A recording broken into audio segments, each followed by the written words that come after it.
উত্তৰ গুৱাহাটীত সাংবাদিকক প্ৰাণে মৰাৰ ভাবুকি উত্তৰ গুৱাহাটীৰ জ্যেষ্ঠ সাংবাদিক মুনিন ডেকাক প্ৰাণে মৰা ভাবুকি দুই দুৰ্বৃত্তৰ কলবাৰীৰ প্ৰাঞ্জল দাস আৰু ৰাজু নাথ নামৰ দুই যুৱকে সাংবাদিকগৰাকীক প্ৰাণে মৰাৰ ভাবুকি দিয়াৰ অভিযোগ উত্তৰ গুৱাহাটীৰ জ্যেষ্ঠ সাংবাদিক মুনিন ডেকাক দুই দুৰ্বৃত্তই প্ৰাণে মৰাৰ ভাবুকি দিয়াৰ গুৰুতৰ অভিযোগ উত্থাপন হৈছে নিয়মীয়া বাৰ্তা কাকতৰ উত্তৰ গুৱাহাটীৰ সাংবাদিক মুনিন ডেকাৰ নিজ গৃহলৈ গৈ সাংবাদিকগৰাকীক দাৰে আক্ৰমণ কৰিবলৈ উদ্যত হয় দুৰ্বৃত্তয়ে অশালীন আচৰণৰ লগতে মুনিন ডেকাৰ পৰিয়ালকো আক্ৰমণ কৰিবলৈ খেদি যায় মুনিন ডেকাই ব্যক্তিগতভাৱে ক্ৰয় কৰা এটি পথক লৈ সাংবাদিকগৰাকীক বৃত্তিগ্ৰস্ত কৰি অহাৰ অভিযোগ ভয় ভাবুকিৰে সাংবাদিকগৰাকীৰ পৰা ধন আদায় কৰাৰ বাবে দুৰ্বৃত্তৰ এই নিলজ্জ কাণ্ড ঘটনা সন্দৰ্ভত উত্তৰ গুৱাহাটী আৰক্ষী চকীত নিৰ্যাতিত সাংবাদিকগৰাকীয়ে গোচৰ ৰুজু কৰিছে পৰিয়ালসহ জীৱন সংশয়ত ভুগিছে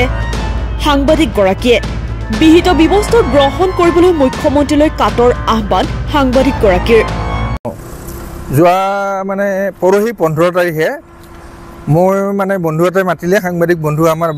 বায়নে মাতিলে মই তাতে যাব আহি আমাৰ সেই বাটতে ৰাস্তাৰ ওচৰতে তাৰমানে সেই তাতে লেবাৰে কাম কৰি আছে তাতে অলপ ৰৈ ফেলে চালোঁ আৰু বেলেগৰ কাম ৰৈ ফেলে চালোঁ তেওঁলোকৰ লগত অলপ কথা পাতিলোঁ এনেতে সেই মোৰ ওচৰৰে সেই প্ৰাঞ্জল দাস সি মদ খাই আহি মোক মানে অভদ্ৰামী আৰু মানে মাৰে দা এখন লৈ আছে মানে কাটেই আৰু তাৰপিছত এই লেবাৰ বা সেই তাৰে মানুহকেইটাই যদি নজৰে সেই মোক কাটেই আৰু এনেকুৱা মানে মোচন আৰু তাৰপিছত বিৰাট অসভ্য ভাষা মানে যি ভাষা মানে মোৰ সৰু ল'ৰা গাড়ীৰ পাছতে আছে তাৰপিছত চলি আছে ওচৰতে যি অসভ্য ভাষা তাৰ মাকো আছে ঘনীয়েকো আছে তথাপিতো যি অসভ্য ভাষা মানে সহ্য কৰিব নোৱাৰি আৰু সেইটোৱে নহয় এই যিটো 2 নম্বৰ ৰাজু নাথ বোলা মানুহ আছে সি তাৰ ঘৰত মানে সি বহি আড্ডা মাৰে আৰু তাৰ পৰা আড্ডা মাৰি মানে আমাক ভাবুকি দি থাকে মাৰিম কাটিম তাৰ খালি মুখতে মাৰিম কাটিম গতিকে এনেকুৱা সি ভাবুকি দিয়া থাকে এই ৰাজু নাথ বোলাজনে কুচাই থাকে তাক তাৰমানে তাৰ ঘৰত বহিয়াই আমাক ভাবুকি দি থাকে এনেকুৱা মানে উৎপাত আৰু তাৰ গতিকে দা এখন লৈছে কাটাই আৰু একদম মানে সিহঁতে নধৰা কাটাই মাগাৰো ঘৈণীয়েকে ধৰিছে অৱশ্যে তাক ধৰি পেলাই টানি নিছি গতিকে সি মোক কাটাই আৰু এনেকুৱা আৰু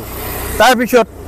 মানে এনেকুৱা মানে হেৰি হৈ আছে সি মানে মোৰ ৱাল ভাঙে কিবা ভাঙে এই মই মাতি লৈছোঁ একদম 2012তেই তেতিয়া কম নাম আছিল তেতিয়া সেই 2012তেই ল'লোঁ লৈ পেলাই মই ঘৰ চৰ বনাই ৱাল হেৰি কৰি আছোঁ তাৰ দেউতাকেই মোক কিবা জমজাই দিছিল তাৰপিছত ৰাস্তা বোলে ৰাস্তাত তাৰ মাটিয়ে নাই মই মাতি লৈছোঁ কমল দাস বুলি তেওঁলোকৰ সম্পৰ্কীয়ৰ পৰা গতিকে তেওঁৰ তাতে মাটিয়ে নাই কিন্তু তেওঁ মানে ইনডাইৰেক্টলি তাক পইচা লাগে মানে পইচা ডিমাণ্ড আৰু সেইটো আৰু গতিকে সি মানে আজিকালি মাটিৰ দাম বেছি হ'ল তাক টকা ডিমাণ্ড মানে সি কৰিব বেছি আৰু সেইটো আৰু সি এইটোৱে নহয় আগে পিছেও সেই নাথুৰ ঘৰৰ পৰা মানে আমাক দম দি থাকে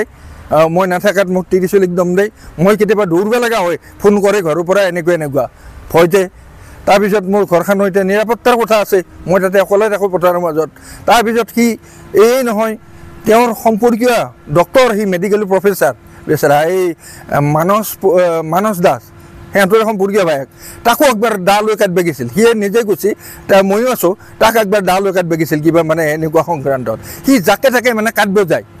গতিকে এইটো তাৰ মানে মদ খাই পেলাই মাতলামি কৰে গতিকে এই মই এতিয়া আৰক্ষী থানাত কেছ দিছোঁ গতিকে এই বিষয়ে মই প্ৰশাসনক জনাইছোঁ গতিকে তেওঁলোকে তেওঁৰ ওপৰত ভাল এটা একশ্যন ল'ব লাগে মোৰ হিচাপে আৰু মই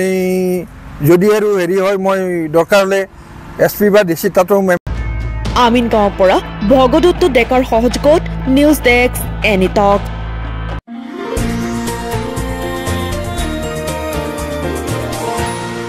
এনিটক্স হুতৰ বিপৰীতে ৰাইজৰ স্বাৰ্থত